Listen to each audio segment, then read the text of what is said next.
Hi. Hello friends, welcome to our channel. Friends, ఈరోజు ఈ వీడియోలో అయితే నేను విజయవాడ నుంచి హైదరాబాద్ నుంచి చైనా ఎలా ట్రావెల్ చేశానో ఒక వ్లాగ్ రూపంలో మీకైతే చూపిస్తాను. అలానే నేను ఎన్నో ఫ్యాక్టరీస్ అయితే విజిట్ చేసిన ఆ ఫ్యాక్టరీస్ కూడా కొన్ని వీడియోస్ తీయడం జరిగింది. అలానే ఫుడ్ సంబంధించిన వీడియోస్ కూడా తీశాను, షార్ట్స్ తీశాను. మరిన్ని వీడియోలు అయితే మరి త్వరలో అయితే పబ్లిష్ చేస్తాను. సో ఇప్పుడైతే మనం ఈ వ్లాగ్ వీడియో అయితే చూద్దాం. ఈవినింగ్ విజయవాడ నుంచి హైదరాబాద్కి అయితే బయలుదేరాను డొమెస్టిక్ ఫ్లైట్లో. సో ఇక్కడ నుంచి 1 గంటకైతే మనకి హైదరాబాద్లో ఫ్లైట్ ఉంది. సో 11 o'clockకి చేరుకున్న. ఇమిగ్రేషన్ అయితే కంప్లీట్ అయింది. ఫ్రెండ్స్, మిడ్ నైట్ 1 గంటకి హైదరాబాద్లో బ్యాంకాక్ ఫ్లైట్ ఎక్కాం. ఇప్పుడు 10 గంటలకి మనకి చైనా వెళ్ళడానికి కనెక్టింగ్ ఫ్లైట్ అయితే ఉంది. సో ఇక్కడ 4 to 6 hours అయితే మనం వెయిట్ చేయాలి. ఇప్పుడు ప్రజెంట్ టైం అయితే 6 o'clock అయింది. మాకు ఆ రోజు అయితే ఫ్లైట్ కూడా డిలే అయింది. సో అందరూ ఆ ఫ్లైట్ కోసం అయితే వెయిటింగ్.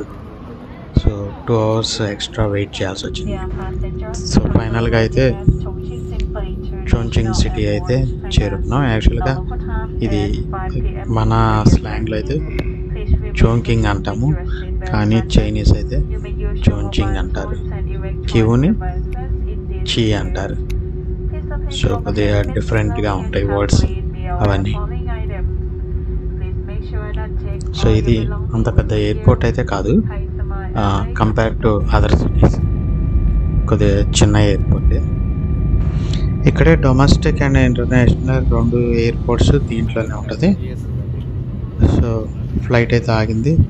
బ్యాగేజ్ తీసుకొని బయటికి వెళ్ళాలి. నెక్స్ట్ ఏంటంటే ఇమిగ్రేషన్ పార్ట్. సో బయటికి అయితే రావడం జరిగింది ఫ్లైట్ నుంచి. నెక్స్ట్ ఇమిగ్రేషన్ కూడా కంప్లీట్ చేసుకున్నాం.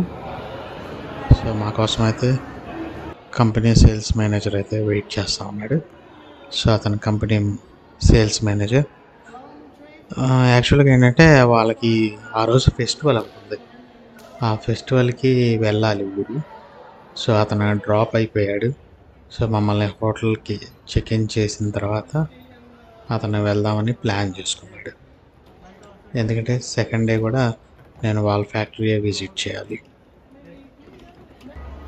లోపలైతే కొద్దిగా బయటికి వెళ్ళడానికైతే చాలాసేపు నడవాల్సి వచ్చింది. దాదాపుగా 20 minutes వాక్ అయితే ఉంది.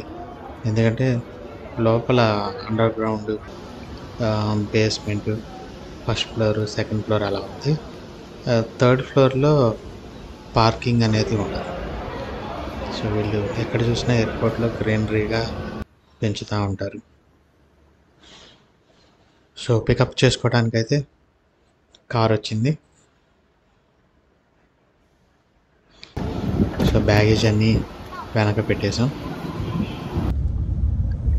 కొద్దిగా ఆ రోజు బాగా అలిసిపోయాం. ఎందుకంటే ముందు రోజు ఈవినింగ్ స్నానం చేసాం.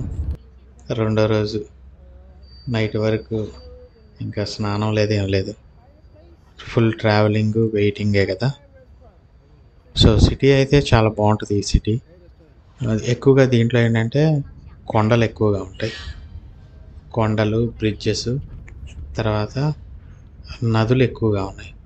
సో వాళ్ళు ఏమన్నారంటే మీరు ఎప్పుడన్నా ఈ సిటీకి వచ్చినప్పుడు ఒక 2 to 3 days అయితే మీరు ప్లాన్ చేసుకోండి, కంపెనీ విజిట్ కాకుండా. ఎందుకంటే కొద్దిగా సైట్ సీయింగ్ ప్లేసెస్ అయితే ఇక్కడ ఉన్నాయని చెప్పారు.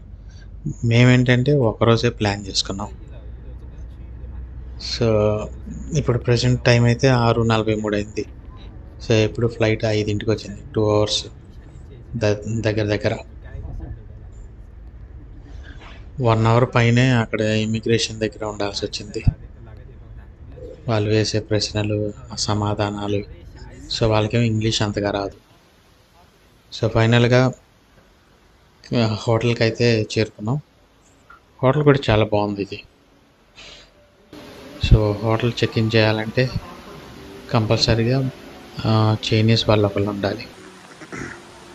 సో వాళ్ళ రిఫరెన్స్ మీద మనం పాస్పోర్ట్స్ అవన్నీ సబ్మిట్ చేస్తే వాళ్ళకి మనకైతే హోటల్ ఇస్తారు. సో మేమైతే 1 నైట్ ఉన్నాం అంతే. ఆ రోజు రాత్రి మళ్ళీ సెకండ్ డే. సో ఫైనల్గా అయితే హోటల్కి వచ్చాం. సో హోటల్ వ్యూ అయితే ఇది చాలా బాగుంది. మాకు 16th ఫ్లోర్ ఇచ్చారు. సో ఫ్రెష్ అయ్యాము దిగిన తర్వాత. సో కొద్దిగా ఆకలి అవుతుంటే తిందామని చెప్పేసి బయటికి వెళ్ళాం. యాక్చువల్గా అయితే వాళ్ళు కంపల్సరీగా హెల్ప్ ఉంటారు, తినడానికి తీసుకెళ్తారు. బట్ అతను ఆ రోజు వచ్చి మనల్ని వాళ్ళకి ఫెస్టివల్ ఉంది కదా, ఇంకా అందుకని వెళ్ళిపోమని చెప్పాం. సో మేమైతే పక్కన ఏదైనా ఉంటుందేమో అని చెప్పేసి బయటికి వెళ్ళాం. సో అక్కడైతే దగ్గరలో కేఎఫ్సి ఉంది. ఇంకా కేఎఫ్సీలోకి వెళ్ళాం, ఎందుకంటే మన ఇండియాలో కూడా కేఎఫ్సీ ఉంటుంది కదా. సో ఇక్కడికి వచ్చిన తర్వాత వీళ్ళకైతే మరి ఇంగ్లీష్ అయితే రాదు, అక్కడ ఇంగ్లీష్ వర్డ్స్ కూడా ఉండవు, అన్నీ చైనీస్ లాంగ్వేజ్లోనే ఉంటాయి.